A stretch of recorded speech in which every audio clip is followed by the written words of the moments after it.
नमस्कार मंडळी, मी तुमचा लाडका मित्र वरद विजय चव्हाण आणि मी तुम्हा सर्वांचं माझ्या यूट्यूब चॅनलमध्ये स्वागत करत आहे.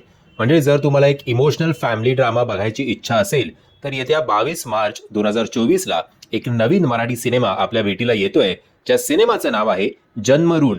आता एक मुलगा कुठल्या थराला जाऊ शकतो, स्वतःच्या आईबाबांना कसं फसवू शकतो, का तर स्वतःची स्वप्न पूर्ण करण्यासाठी, आणि या धक्क्यातून आई बाबा कसे स्वतःला सावरतात आणि स्वतःच्याच मुलाच्या विरोधात, आय थिंक कोर्ट केसमध्ये कसं दिसलं काहीतरी, सो स्वतःच्या मुलाच्या विरोधात कसे ते कोर्टात जातात आणि मग कोर्टातनं त्यांना न्याय मिळणार की नाही, हे जर सगळ्या गोष्टी आपल्याला जाणून घ्यायच्या असतील तर आपल्याला हा सिनेमा सिनेमागृहात जाऊन बघायला हवा.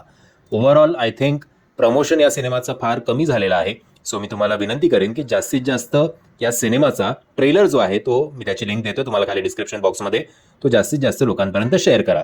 या सिनेमामध्ये आपल्याला खूप चांगले चांगले कलाकार बघायला मिळणार आहेत. मनोज जोशी सर, सुकन्या कुलकर्णी ताई आणि तुषार आपल्याला या सिनेमाच्या माध्यमातून मोठ्या पडद्यावर दिसणार आहे, तुषार कावळे. सो मी आशा करतो की या सगळ्यांना चांगलं सपोर्ट मिळेल.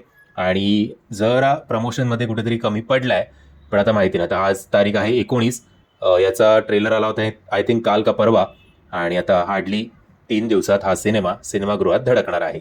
ट्रेलर जर अजून प्रॉपरली एडिट करण्यात आला असता तर जास्त मजा आली असती. ट्रेलर बघताना असा फ्लो एक अजिबात काही जाणवत नाही, इकडनं काप तिकडनं काप, हे इकडे जुळव हे इकडे जुळव असं वाटतंय. त्यामुळे त्या सिनेमाचा, या ट्रेलरचा, प्रत्येकाच्या अभिनयाचा हवा तेवढा इम्पॅक्ट आपल्यावर पडत नाही, ही दुर्दैवाची गोष्ट आहे. बाकी जर तुम्हाला हा व्हिडिओ आवडला असेल तर व्हिडिओला लाईक, शेअर आणि चॅनलला सबस्क्राईब करायला विसरू नका. जय हिंद, जय महाराष्ट्र.